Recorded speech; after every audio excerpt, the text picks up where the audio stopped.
안녕하세요. 서울에 살고 있는 곧 40이 되는 여자입니다. 저에겐 형님 한 명과 동서 한 명이 있었는데요. 오늘 소개해드릴 사연은 그 두 사람의 이야기입니다. 할 일은 이해득 씨를 챙기지 않고 묵묵해하는 저와는 달리 형님과 동서는 눈치도 재빠르고 잔머리도 잘 굴리던 사람들이었어요. 형님은 동네 작은 미술학원 선생님이었고 동서는 작은 건설회사의 사무직이었는데 시댁 행사가 있는 날이면 늘 일 핑계를 대며 이리저리 빠져나가더군요. 초등학교 선생님인 저에게 이렇게 말하면서 말이죠. 동서, 이래서 다들 공무원 하는가 보다. 나는 내 마음대로 스케줄을 정하지도 못해. 오늘도 봐봐. 원래 수업 없는 날인데 학부모 연락해와서 꼭 오늘 수업 들어야만 한다니까 어쩌겠어? 요즘 애들도 귀하니 그냥 알겠다 하는 수밖에. 회사원도 별반 다르지 않아요, 형님. 오늘 무슨 수를 써서라도 일찍 가려고 이번 주 내내 야근하면서 일 처리했는데 오늘 또 다른 일거리 주면서 야근하라고 하더라고요. 성질 난다고 때려치울 수도 없고. 어쩌겠어요? 그냥 해야지. 죄송해요. 오늘도 둘째 형님만 고생하시겠네. 단톡방에 올라오는 늘 같은 변명에 저는 화가 나지도 않는 지경이었죠.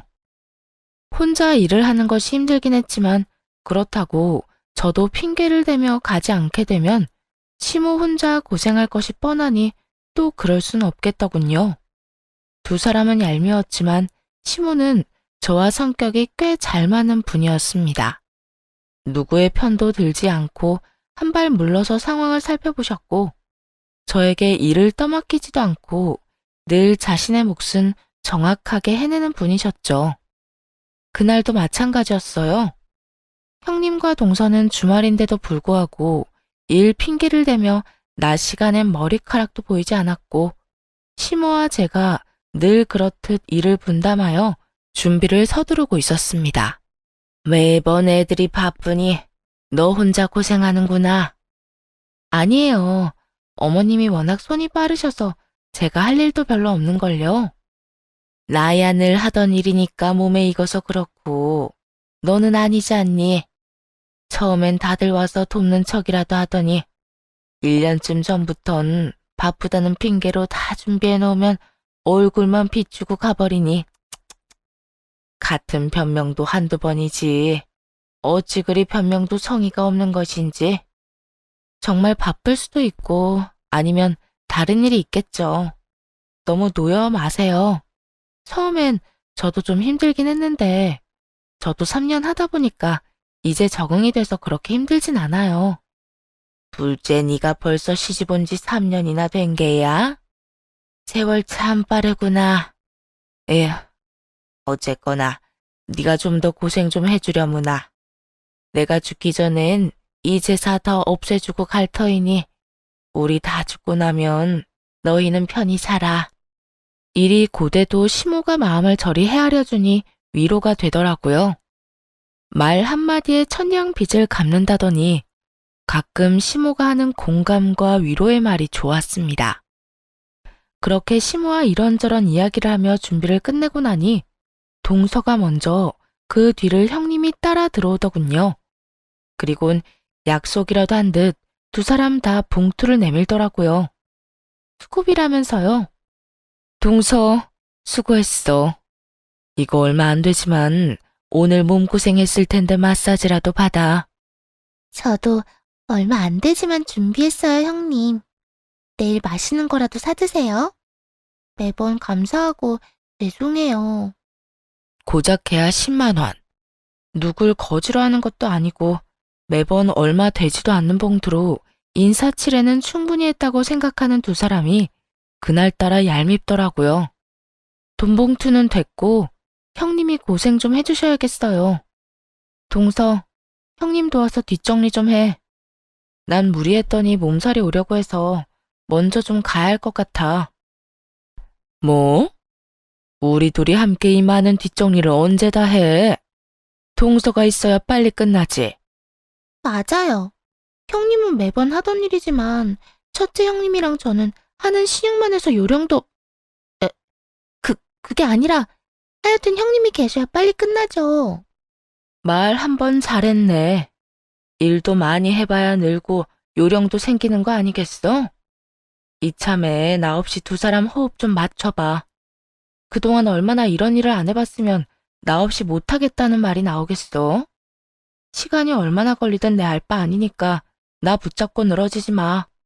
이 말에 동서는 가만히 입을 닫았는데 형님이 급발진을 하며 화를 내기 시작하더군요.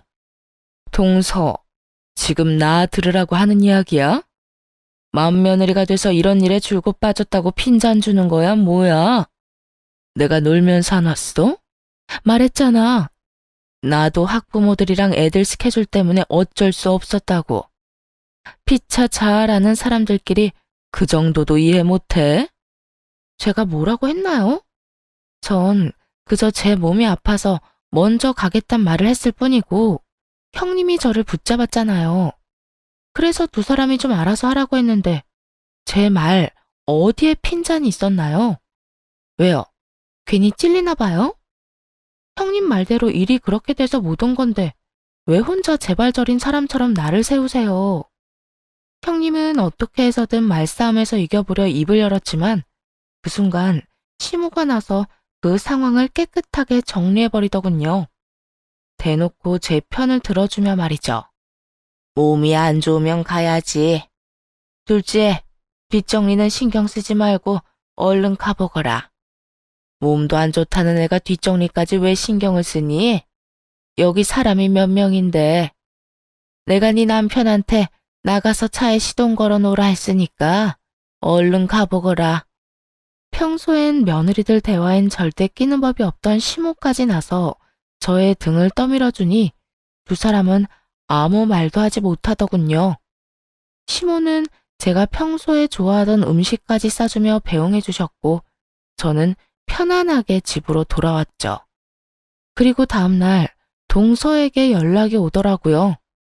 제가 가고 난 후 시모는 다른 날과는 다르게 뒷정리를 일절 돕지 않았고 그 와중에 형님은 게으름까지 피운 것인지 동서의 하소연은 끝이 보이지 않았습니다. 형님이 가시고 난 후에 첫째 형님이 어떻게 했는지 아세요? 배 아프다면서 화장실 가서 30분, 다리 아프다면서 앉아서 다리 만진다고 30분. 이런저런 핑계 대면서 제대로 일도 안 하더라고요. 어떻게 그럴 수가 있어요? 배도 아프고 다리도 아팠겠지. 시댁 가서 뭐 하나 제대로 한 것도 없는데 아프긴 무슨? 꾀병인 거 누가 모르나? 결국 그 많은 뒷정리 저 혼자 거의 다 했어요. 형님은 어머님이 주방에 들어올 때만 급하게 뭐 하는 척만 하고요. 매번 그런 식이잖아. 하루 이틀도 아닌데 뭐 그런 걸로 화를 내? 혼자 당하니까 열받잖아요. 아니, 우리 시댁이 아무리 장남, 차남 구별 없이 아무것도 안 해준다고 했어도 맏며느리는 맏며느리잖아요. 어떻게 된 맏며느리가 그렇게 아무 일도 안 하려고 하는지. 어제는 얄밉게까지 하더라니까요.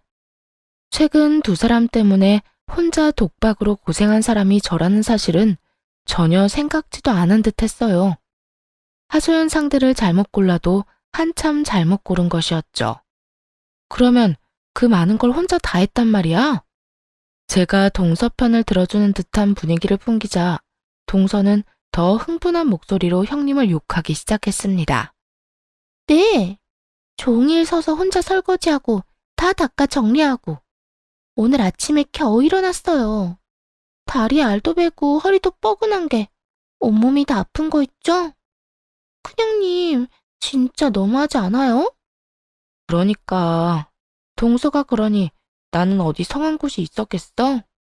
여태까지 난 그 많은 음식을 혼자 다 준비하고 만들었는데 동서랑 형님 덕분에 말이야. 동서는 그때야 하소연할 사람을 잘못했겠다는 사실을 깨달은 것인지 하소연은 그만두고 변명을 하기 시작했습니다. 그게 형님은 몰라도 저는 회사에 일이 많아서 어쩔 수 없이 늦게 온 거였어요. 마음이야 일찍 가서 같이 하고 싶었죠. 그 회사 일은 늘 시댁 행사 때마다 생기는 게 이상하긴 하지만 그렇다고 하니 믿어는 볼게. 그런데 동서, 내 입장에선 두 사람이 얄미울 수밖에 없어. 동서가 어제 그랬듯이 말이야. 형님, 기분 많이 나쁘셨어요? 나도 사람인데 기분이 좋을 리는 없잖아. 그러니까 내 심정이 조금이라도 이해되면 앞으론 일이든 잔머리든 적당히 하고 와서 좀 도왔으면 해. 나도 진짜 온몸이 다 아프거든. 네, 형님. 앞으로는 일찍 가도록 해볼게요. 그런데 오늘 제가 한 말 큰형님께 말씀하실 거 아니죠? 중간에서 말 옮기고 그런 짓 안 하시는 분이시잖아요. 그럼 걱정하지 말고 평소에 일 좀 해놔. 다음 대사 때도 그렇고 김장 때도 그렇고 늦지 말고 일찍 와서 손 좀 보태려면 네, 노력해 볼게요. 굳이 보지 않아도 동서의 얼굴이 눈앞에 환하더라고요. 불만 가득한 입을 쭉 내민 그 표정이 떠올라 전화를 끊고 한참이나 웃었네요. 간만에 속이 다 시원했죠. 그 후 시댁에 크고 작은 행사가 있을 때마다 동서는 잠깐이었지만 돕는 척이라도 하려고 애쓰더군요. 물론 그 시간이 길지도 않았고 반복되지도 않았지만요. 반성의 의미보다는 혹시나 제가 형님께 자신이 형님을 흉본 것을 다 전할까 겁이 나서 하는 보여주기식의 행동, 그 이상도 그 이하도 아니었습니다. 그리고 김장철이 다가왔어요. 사람 고쳐 쓰는 거 아니라고 하더니 두 사람은 여전히 얼굴조차 비추지도 않더라고요. 자기들은 오지도 않으면서도 각자 남편들에게 덜렁 김치통만 쥐어보낸 꼴을 보는데 일은 하지 않아도 김치는 받아먹겠다는 그 시커먼 속내가 보여 배알이 다 뒤틀리는 듯 하더군요. 시모의 생각도 저와 별반 다르지 않은 듯 아들들에게 나를 세워 한 소리 하더라고요. 네 와이프들은 일은 하기 싫은데 김치는 받아먹고 싶다디? 일하지 않은 자 먹지도 말라는 말 몰라? 에이, 엄마. 그런 게 아니라 장남이 또 엄마 김치 없으면 밥을 못 먹잖아. 집사람은 학원 때문에 정신없어서 못 온다고 하니까 나라도 일 좀 돕고 김치 얻어가려고 왔지. 나도 엄마 김치 없으면 안 되는 거 잘 알잖아. 그래서 바쁜 집사람 대신 내가 대표로 왔어. 내가 대신 일하고 김치 좀 얻어갈게. 할 줄 아는 거라곤 참새처럼 입 벌려 받아먹는 것밖에 없는 인간들이 뭐든 다 할 수 있다고 어찌나 큰 소리를 치는지 화가 오르더라고요. 마침 양념도 다 만든 뒤였고 남은 건 큰 기술이 필요하지 않은 절인 배추에 양념을 버무리는 일만 남은 상황이었어요. 전 고무장갑과 앞치마를 벗어 시숙에게 주고 시모의 고무장갑과 앞치마를 벗겨 시동생에게 쥐어주며 이렇게 말했어요. 뭐든 다 하실 수 있다고 하니 뒷일 좀 부탁드릴게요. 만들어 놓은 양념 절인 김치에 버무려서 김치통에 차근차근 담고 뒷정리만 하면 돼요. 쉽죠? 재수씨, 아무리 그래도 이걸 남자 둘이 어떻게 해요? 맞아요, 형수님. 저흰 그냥 통에 담아놔 주려고 온 거라고요. 이딴 일 하려고 온 게 아니라고요. 그건 서방님 생각일 뿐이고 형님이나 동서 왔으면 두 사람 몫인 일이었을 테니까 두 사람 대신해서 온 아주버님이랑 서방님이 다 하세요. 어머님이랑 저는 나가서 좀 쉬다 올 테니까요. 그러면 수고하세요. 시모의 손을 이끌고 나오면서도 시모가 언짢아 하면 어떻게 하나 걱정했는데 표정이 저보다 더 밝더라고요. 속이 다 시원하다는 듯 유쾌하게 웃으시는데 걱정이 싹 날아가며 처음으로 고부관계를 내려놓고 사람 대 사람으로 대하며 좋은 시간을 보냈습니다.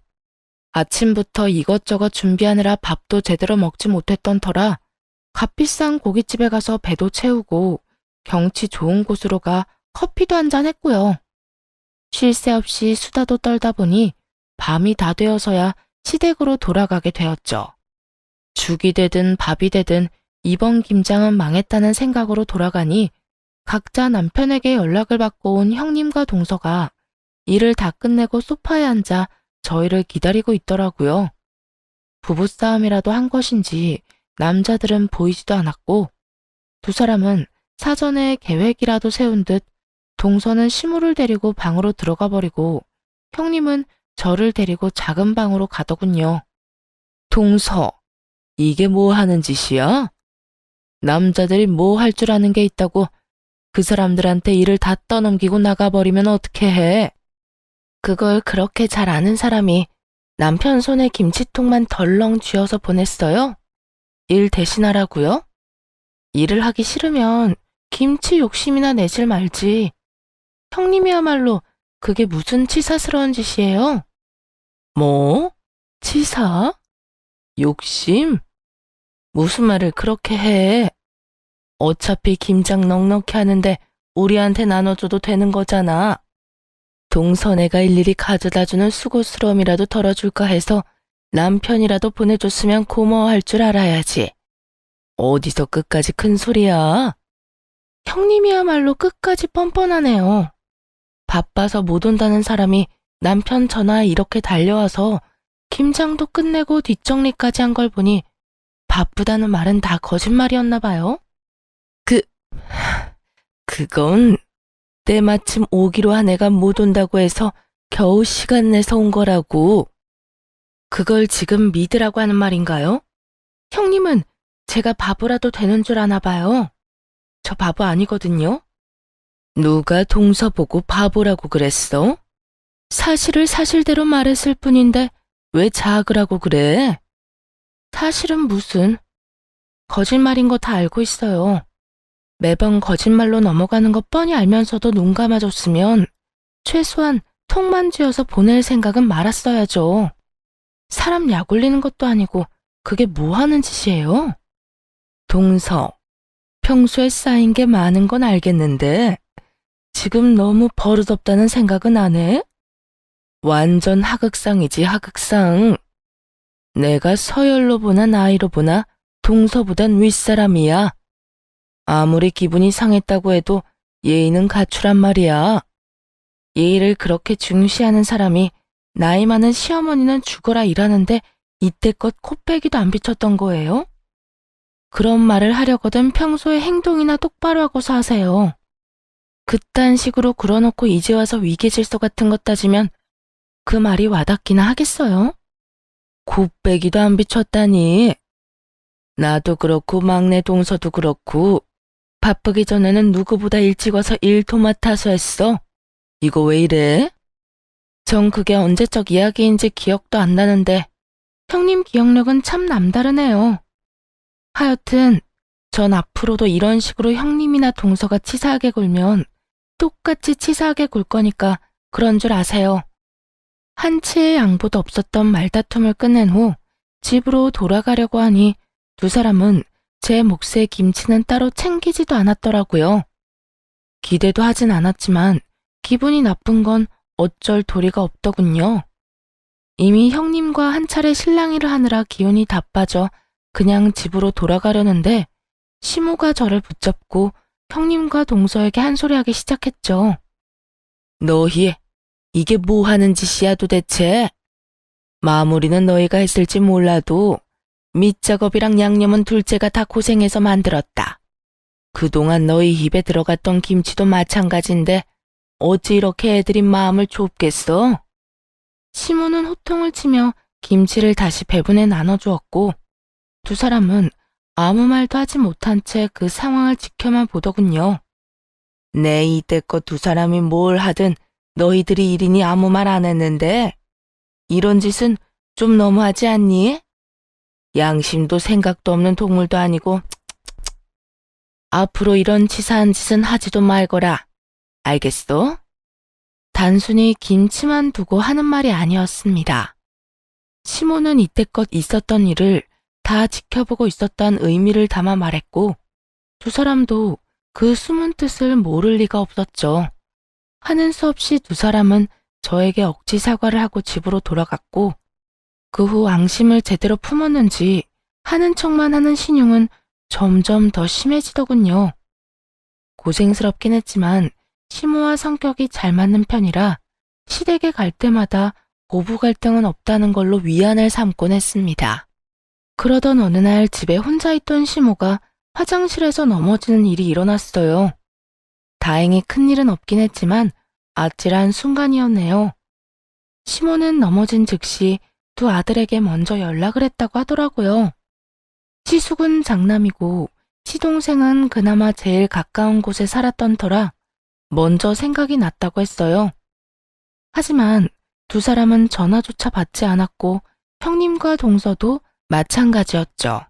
결국 시모는 남편에게 연락을 했고 곧장 가지 못하는 남편이 저에게 연락을 주어 제가 바로 병원으로 가게 되었습니다.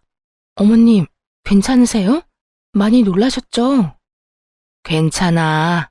그냥 조금 삐끗했다고 하더구나. 그나저나 또 너만 고생시켜서 어째? 학교에 있던 거 아니었어? 괜찮아요. 마침 수업도 없기도 했고 다른 선생님께 잘 부탁하고 나왔어요. 아휴, 얼마나 놀랐는지 아직도 손이 떨려요. 그런 일 생겼으면 바로 전화를 하시지. 혼자 구급차 타고 오신 거예요? 둘째 아들이랑 연락되고 나니 그때야 119 생각이 났어. 네 시아버지는 볼 일이 있어서 멀리 나가 있기도 하고 놀라서 급하게 올까봐 연락도 안 했고 말이야. 진작 119 생각이 났으면 너도 이런 고생은 안 했어도 됐을 텐데 미안하구나. 그런 말씀이 어딨어요. 고생은 무슨? 어쨌든 이왕 오신 김에 하루 이틀 계시면서 검사 좀 받으세요. 그렇게 시모는 이번에 이런저런 검사를 받았고 이틀이란 시간 동안 형님과 동서는 딱 한 번, 그것도 10분도 채 되지 않는 시간을 보내고 가버렸습니다. 물론 일이 바쁘면 그럴 수도 있다고 생각해요. 하루를 48시간으로 살아도 먹고 살기 힘든 세상이니까요. 하지만 제가 정말로 화가 났던 건 횟수와 시간이 아니었어요. 그건 바로 두 사람의 말 때문이었어요. 동서, 미리 말하는데 난 어머님 평가는 못 해줘.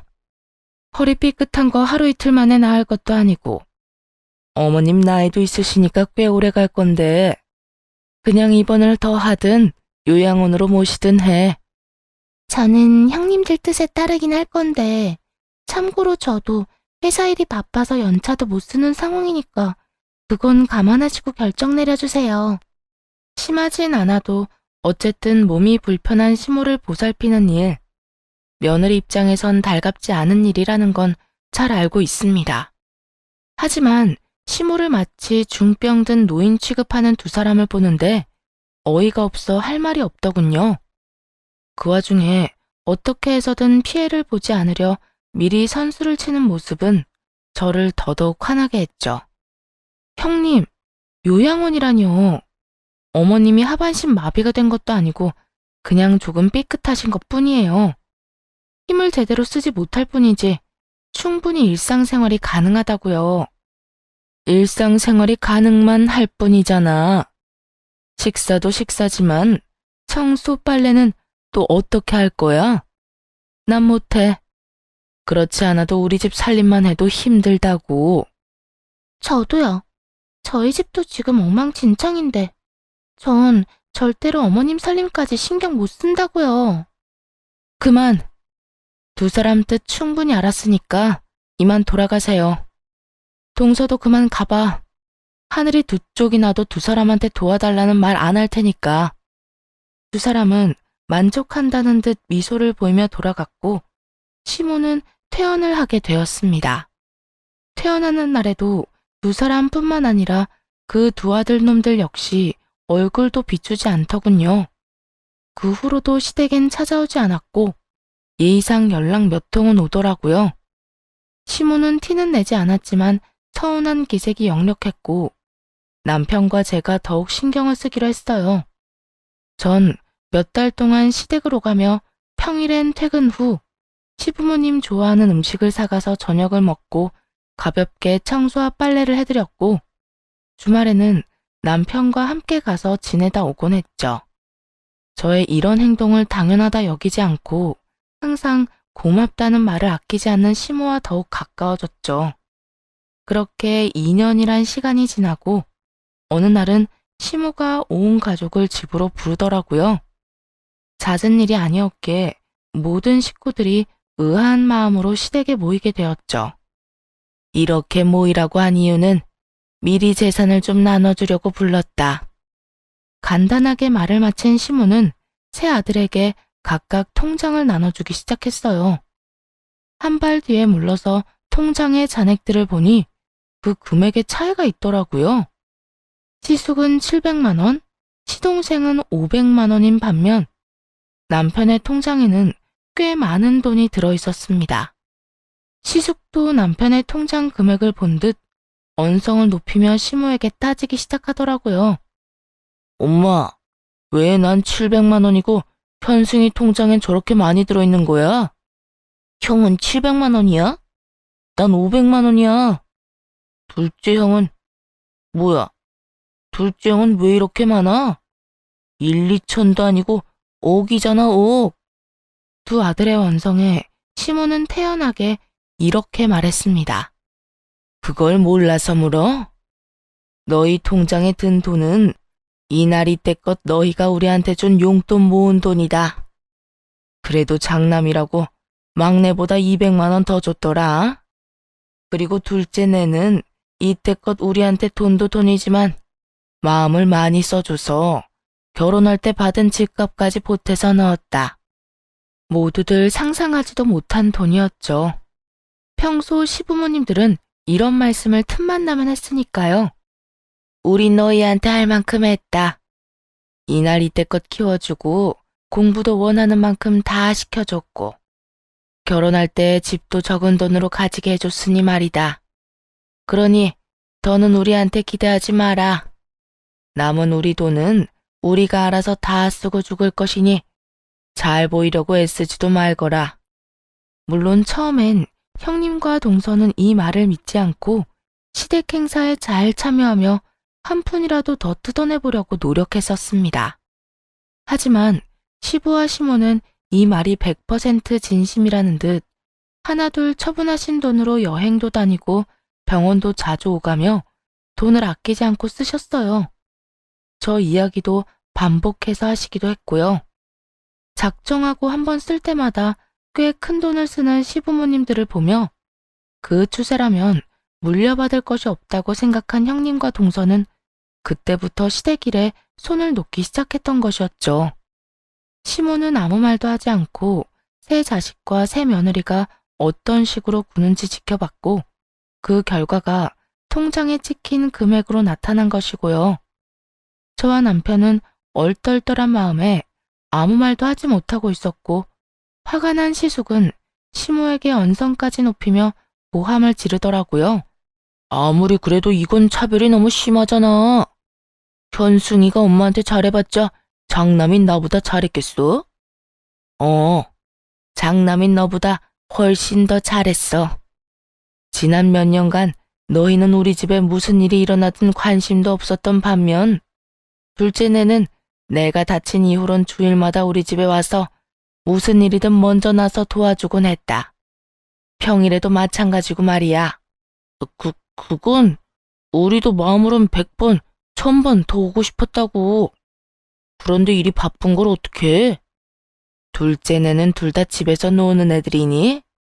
쟤들도 일하고 바쁜 애들이야. 그리고 평소에는 그렇다고 쳐도 집안 행사에라도 너희가 똑바로 참석이나 한 적이 있니? 매번 이런 핑계 저런 핑계만 댔지. 핑계가 아니라 진짜 바빴다니까. 어쨌든 참석 안 하는 건 너희 마음대로 했듯 우리 재산 우리 마음대로 주겠다는 거니까 더는 군말하지 마. 시모의 말에 시숙은 말을 잇지 못했고 시동생 역시 입이 10개라도 할 말이 없는 상황이었죠. 화는 나지만 그 누구도 쉽사리 나설 수 없는 그 상황에 형님이 나서 급하게 반성하는 척을 하더라고요. 어떻게 해서든 시모의 마음을 돌려보려 갖은 애를 쓰며 말했죠. 어머님, 저희가 이때껏 너무 무심했던 거 인정해요. 그건 정말 죄송하게 생각한다고요. 아무리 그렇다고 해도 이건 차별이 너무 심하잖아요. 차별? 네가 한 짓은 생각지도 않고 차별이라고 말을 하고 싶은 게야? 저도 제 나름대로 최선을 다했다고요. 최선? 맏며느리라는 게 뭐 하나 앞장서서 하기는커녕 어떻게 해서든 일 한 번 안 하려고 잔머리만 굴리는 거 내가 몰랐다고 생각하니? 너 하는 꼬락선이 보기 싫어서 이때까지 집에 안 오는 것도 아무 말도 안 하는 거였다. 시모는 그간의 서운함을 쏟아내듯 숨 한 번 쉬지 않고 형님을 몰아붙이더군요. 형님은 억울하다는 표정으로 시모를 바라보았고 상황을 지켜보며 타이밍을 노리던 동서가 용서를 구하기 시작했죠. 어머님, 저희가 다 잘못했어요. 앞으론 둘째 형님네보다 더 잘할 테니까 저희한테도 기회를 좀 주세요. 기회는 몇 년 동안 충분히 줬다. 긴 시간 지켜보고 깊이 생각하고 내린 결론이니 긴 말 하지 마. 장남, 차남 구별 없이 다 안 주신다고 하셔놓고 이건 좀 아니잖아요. 어머님께서 이렇게 따로 챙겨둔 돈이 있다는 걸 알았다면 저흰 둘째 형님네보다 더 잘했을 거라고요. 돈 바라고 하는 효도가 무슨 의미가 있어? 그리고 둘째네는 우리가 이럴 줄 알고 그렇게 잘한 줄 알아? 뭐 좀 알았는지 누가 알겠어요? 말이야 바른 말이라고 요즘 같은 세상에 누가 시댁일에 나서서 하고 싶겠냐고요. 특히나 맏며느리도 아닌데요. 너희 다 똑같이 아무것도 모르는 상황이었고 그 상황에서 둘째네만 우리한테 헌신적이었어. 난 줄 돈 다 줬고 더는 번복할 생각 없으니 얼른 다 돌아가. 속 시끄러워. 시모는 방으로 들어가 버렸고 형님네를 선두로 동서네까지 화가 잔뜩 난 채 나가버리더군요. 그땐 다신 시댁에 발길도 하지 않을 사람처럼 화를 내곤 가버리더니 그 후 시댁에서 일이 있을 때마다 누구보다 빠르게 와서 온갖 일을 스스로들 하더군요. 그 얼마나 속이 훤히 보이는 아부질인지 보는 제가 다 민망할 지경이었습니다. 시모 역시 같은 마음인지 어느 순간부턴 저에게 연락이 오더라고요. 아가, 오늘도 일찍 올 필요 없다. 천천히 볼일 다 보고 늦게 오거라. 네? 설마 형님이랑 동서 벌써 왔나요? 아침부터 와서 안 해도 되는 일까지 다 한다고 난리들이다. 진작 저렇게 좀 하지. 이제 와서 저런다고 달라지는 것도 없거늘. 하여튼 여기 상황은 이러하니 너까지 와서 힘쓸 필요 없어. 네, 알겠어요. 그러면 시간 맞춰서 갈게요. 그래, 정 바쁘면 안 와도 되니까 여긴 너무 신경 쓰지 마. 이렇듯 완벽하게 제 편이 되어버린 시모와 뒤늦게 효도하는 척을 하는 형님과 동서 덕분에 편안한 시집살이가 시작되었습니다. 혹시나 제가 일손을 거들지 않는다고 화를 내면 어쩌나 했는데 두 사람은 오히려 늦게 오는 제가 더 달가운 분위기였어요. 제가 늦으면 늦을수록 자신들이 더 점수를 딸 수 있을 거라 착각하는 듯했죠. 그 헛수고를 언제까지 하려나 했더니 1년도 채 되지 않아 두 사람은 약속이나 한 듯 돈 타령을 하기 시작했습니다. 그날은 아무 날도 아닌데 형님과 동서가 아침부터 시댁을 찾아왔더군요. 마침 주말이었던 터라 저흰 늘 하던 대로 시댁에서 하루 자고 일어난 참이었죠. 척 보아도 작정을 한 얼굴이었는데 훤히 보이는 속내만큼이나 말 또한 돌리지 않고 바로 본론을 꺼내놓더라고요. 어머님도 잘 아시죠? 요즘 애들 유학은 기본이라는 거. 그래서 어머님 장손도 유학을 보내려고 하는데 아시다시피 저희가 그만한 여유가 없어요. 아버님이랑 어머님께서 좀 도와주시면 안 될까요? 그러니까 네 말은 네 아들 유학비를 우리한테 부담해라. 이 뜻이야? 네, 부탁 좀 드릴게요. 여유가 없으신 것도 아니고 여유 되시잖아요. 그리고 집안에 장남이랑 장손이 잘 돼야 좋은 거 아니겠어요? 우리 아들이라서 하는 말이 아니라 앞길만 잘 닦아주면 훨훨 날 수 있는 애라고요. 아무리 부모 욕심은 끝이 없다지만 정규 수업도 잘 못 따라가서 성적은 늘 하위권에 과외란 과외는 다 하고 있는 걸 아는데 외국에 보낸다고 한들 뭐가 달라질까 싶더군요. 시모의 생각도 저와 별반 다르지 않았는지 형님에게 따끔하게 한 소리 하더라고요. 네 아들 영어는 제대로 할 줄이나 아니? 가서 배우는 것도 기본적인 건 할 줄 알아야 보내는 거지. 한국말도 제대로 못 알아들어서 하루가 멀다고 학교에서 연락 오는 애를 외국에 보내서 돈만 가져다 버릴 셈이야? 그러니까 유학이라도 보내보려는 거예요. 한국에서 적응 못하고 시간 낭비할 바엔 유학이라도 가면 더 넓은 세상도 보고 귀도 트일 거 아니에요. 귀가 트이기는 입도 한번 못 대고 집구석에 처박혀 있다가 돌아오겠지. 나도 이렇게 훤히 보이는데 너는 네 아들을 몰라도 너무 모르는구나. 이상한 소리 하지 말고 품에 끼고 있으면서 인간부터 만들어. 시모의 말에 비웃음을 픽하고 뱉어낸 동서는 급하게 헛기침을 하더니 자신의 본론을 꺼내놓더라고요. 어머님, 막내 아들 좀 도와주셨으면 해서 찾아왔어요. 대체 뭘 도와달란 말이니? 어머님 막내 아들이 요즘 회사 생활을 너무 힘들어해요. 얼마나 스트레스가 쌓였으면 하루가 멀다고 술만 마시고 들어오고 입맛도 없는지 밥도 제대로 못 먹어요. 저러다 사람 잡겠어요. 그래서 하고 싶은 말이 뭐야? 네 남편이 힘들어하는데 나한테 뭘 어쩌라고 이렇게 서론이 길어? 아니, 요즘 일이 힘들어서 그러는가 사업 이야기를 계속 꺼내던데 좀 도와주시면 안 될까요? 많이도 아니고 가게 얻을 돈만 좀 도와주시면 저도 회사 그만두고 남편 도와서 열심히 꾸려볼게요. 사업? 그러니까 장사를 하고 싶다 이 말이지? 네, 커피 가게나 옷가게 아니면 음식점도 생각하고 있어요. 도와주시기만 하면 뭐든 열심히 할 수 있어요. 제대로 계획을 세운 것도 아닌데 돈부터 내놔라. 내가 너희 은행이라도 되는 줄 아는가 본데 어림도 없다. 그거야. 일단 투자만 해주시면 그때부터 제대로 된 구상을 하려고 했어요. 돈 해주신다고 확답만 주시면 사업 계획서 제대로 작성해서 보여드리면 되잖아요. 내 아들 내가 잘 아는데 그 녀석은 사업할 만한 그릇이 못 돼. 헛바람 넣지 말고 다니던 회사나 잘 다니게 해. 밥이라도 먹고 살려면. 어머님, 무슨 말씀을 그렇게 하세요? 어머님 막내 아들, 어머님이 생각하시는 것보다 야망이 큰 남자라고요. 그까짓 월급쟁이로 만족할 사람이 아니라고요. 네가 월급쟁이 남편으로 만족하지 못하는 거겠지. 그렇게 네 남편 사업시키고 싶으면 네 친정 가서 받아다 해. 우린 땡전 한 푼 없으니까. 두 사람의 터무니없는 요구가 모조리 실패로 끝난 후 형님과 동서는 이대로는 안 되겠다 싶었는지 공치사를 늘어놓기 시작했죠. 어머님, 해도 너무하시네요. 저랑 동서 근 1년 동안 시댁 일이라면 그게 무슨 일이든 먼저 나서서 다 해결했어요. 그게 잡일이든 뭐든 가리지 않고 본업보다 더 열심히 했다고요.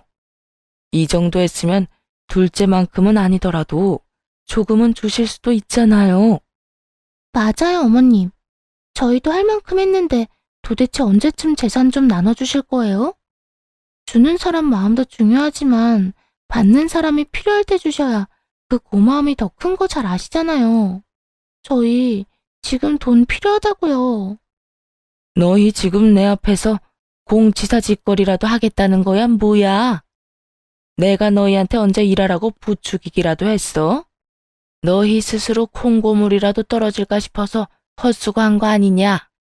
돈을 주실 게 아니었으면 저희가 그렇게 일할 때 하지 말라고 하셨어야죠. 일은 일대로 시키시고 돈은 안 준다고 하면 그거야말로 도둑놈 심보가 아닌가요? 도둑놈 심보? 첫째 너 말 한 번 잘했다. 고작 1년 눈에 훤히 보이는 아부나 떨어놓고 그 큰 돈을 내놓으라고? 내가 아니라 지금 너희가 하는 이 짓이 도둑놈 심보라는 걸 알아야지. 뻔뻔한 것도 정도가 있지. 어디서 돈 내놓으라고 큰 소리야? 시모는 한바탕 역정을 내곤 바로 두 아들에게 전화를 걸어 형님과 동서를 데리고 가라고 호통을 치더군요. 얼마 지나지 않아 두 사람이 시댁으로 들어왔고 시모는 더욱 화가 난 얼굴로 두 아들에게 고함을 내질렀습니다. 이 물건들 얼른 내 눈앞에서 치워라. 어디 마누라 앞세워서 부모 주머니에서 돈 빼내 나갈 궁리를 해? 내가 너희를 그렇게 키웠어? 그냥 보아도 시모의 화가 머리끝까지 난 것을 알겠는데 시숙은 눈치가 없는 것인지 생각이 없는 것인지 도리어 큰 소리로 화를 내기 시작하더군요. 엄마, 계속 이런 식으로 나오면 나 아버지랑 엄마 노후 책임 못 져? 장남이 괜히 장남인 줄 알아? 뭐야? 너 지금 나 협박하는 게야? 현실이 그렇잖아. 아버지나 엄마 지금보다 나이 더 먹고 힘 없어지면 어쩔 수 없이 나한테 기대야 할 텐데 그때 가서 얼마나 후회하려고 지금 이러는 거야? 맞아, 엄마. 둘째 형이 지금이야 엄마가 돈 줬으니 저렇게 잘해도 돈 떨어지고 집만 되는 날이 오면 그때도 아버지나 엄마를 잘 챙길 것 같아? 그렇게 되기 전에 우리한테도 고루고루 나눠줘야 우리도 아버지나 엄마를 잘 모실 거 아니야. 시모가 몸이 불편해 한동안 고초를 겪을 때도 단 한 번 찾아온 적도 없던 사람들이 뚫린 입으로 부모 마음에 대못을 제대로 박더군요. 시모의 두 눈엔 한심함, 실망감 등 여러 감정이 뒤섞여 있었죠. 그 순간이었습니다. 방에서 모든 이야기를 듣고 있던 시부가 무서운 표정으로 나와 곧장 두 아들의 뺨을 올려붙이더군요. 이 녀석들이 네 엄마가 알아서 한다고 나서지 말라고 해서 가만히 듣고만 있었더니 부모 알기를 뭐로 알고 이딴 막말을 하는 게야? 아버지, 저흰 그런 게 아니라 너무 둘째네만 챙기시니까 섭섭한 마음에 그랬어요. 맞아요, 아버지. 형이나 저도 요즘 아버지하고 엄마한테 한다고 하는데 그건 알아줄 생각도 하지 않으시잖아요. 고작 그거 해놓고 돈을 달라고? 그렇다면 너희도 우리한테 돈 내놓거라. 이때껏 키워주고 먹여주고 장가까지 보내준 돈, 그리고 너희 키우느라 매일같이 마음 졸인 값까지 다 돈으로 환산해서 내놔. 시부는 돈 타령을 하는 두 아들에게 똑같이 돈으로 맞대응하기 시작했죠. 시숙은 물론이고 시동생까지 말문이 막혔는지 그저 원망스러운 눈빛으로 시부를 보고만 있더라고요. 시부는 그런 모습이 더욱 화가 난다는 듯 더욱 단호하게 상황 정리를 하며 선포를 했습니다. 둘째한테 줬듯이 너희 통장도 물론이 있었다. 너희가 하는 걸 보고 언젠가 주려고 했었어. 그런데 오늘 네 녀석들이 하는 꼴을 보니 그 돈으로 실버타운 예약이나 하는 게 맞겠어. 어디 부모한테 노후를 빌미로 되지도 않는 겁박이야, 겁박이. 아버지, 막내는 몰라도 장남인 저한테까지 이러시는 거 아니죠. 제사 물려받을 것도 저고 두 분 돌아가시면 제사 모실 사람도 저라고요. 형, 그런 말이 어딨어? 우리 집은 원래 장남, 차남 차별 없는 거 잊었어? 그깟 제사 나도 모실 수 있다고. 아, 제사가 걱정인 게야? 걱정하지 마라. 엄마도 그렇고 나도 그렇고 우리 죽기 전에 그 제사 다 없애버릴 작정이니. 그런 줄 알고 두 번 다시 우리 찾을 생각도 하지 마. 오늘부터 나는 아들 둘 없다고 생각하고 살 테니. 급기야 시부의 입에서 연을 끊겠단 말까지 나왔고 그때서야 두 사람을 비롯해 형님과 동서까지 무릎 꿇고 빌기 시작했습니다. 잘못했다, 생각이 짧았다, 다신 그런 말 하지 않겠다며 빌었지만 소용없는 짓이었죠. 이미 시부와 시모의 마음은 돌이킬 수 없는 상태였고 한 번 뱉은 말을 주워 담을 생각이 전혀 없어 보였으니까요. 결국 네 사람은 집에서 내쫓기게 되었고 시부와 시모는 그날 밤 참 많이도 우셨습니다. 저인 섣불리 부모님을 위로할 수도 없는 상황에 그저 그 자리를 지킬 뿐이었죠. 그 후 시부와 시모는 아예 이사까지 했고 전화번호도 바꿔버리더군요. 시부모님들과 어떤 방법을 써도 연락이 닿지 않자 형님과 동서는 저를 찾아와 들들 볶기 시작했어요. 동서는 알고 있지? 아버님, 어머님 어디로 이사했는지 알고 있잖아. 모르는 척 거짓말할 생각하지 말고 얼른 주소나 나한테 보내. 주소 알려주기 그러면 바뀐 번호라도 알려주세요. 연락이라도 닿아야 무슨 말이라도 해볼 텐데. 아예 연락도 끊어버리셨다고요. 자식들이 연 끊는 경우는 봤어도 부모가 자식 버리는 경우는 무슨 경우야 진짜? 동서, 자식들이 부모 버리는 건 당연하고 부모가 자식 버리는 건 안 당연해? 무슨 말이 그래? 부모들도 자식이 잘못된 행동하면 연도 끊을 수 있는 거야. 그날 내 사람 행동은 충분히 잘못된 행동이었고 말이야. 형님은 돈 받았다고 이런 식으로 나올 거예요? 난 시댁에서 돈을 주기 전에도 돈을 받고 난 후에도 변함없었어. 그건 나보다 두 사람이 더 잘 알잖아.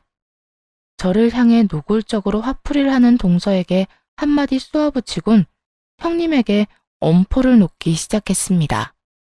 형님, 전 주소 알고 있어도 알려드릴 생각 없어요. 그러게 평소에 좀 잘하지 그랬어요. 이제 와서 이러지 말고요. 그리고 앞으로 우리 집에도 찾아오지 마세요. 뭐야? 동서가 뭔데 나한테 명령질이야? 내가 계속 찾아온다고 하면 뭐 어쩔 건데? 계속 찾아와서 이래도 제 입은 열리지 않을 거고 매번 이런 식으로 저 괴롭히면 경찰이라도 불러 쫓아낼 거예요. 경찰? 동서 지금 말 다 했어? 가족끼리 이러기야? 가족이요? 언제부터 형님이나 동서가 저를 가족으로 생각했다고 그러세요? 그간 두 사람은 절 그저 일 부려먹기 좋은 종 정도로 생각했던 거 저도 다 알아요. 어머님 혼자 고생하는 게 싫어서 참았지 두 사람 생각을 몰라서 참았던 거 아니거든요.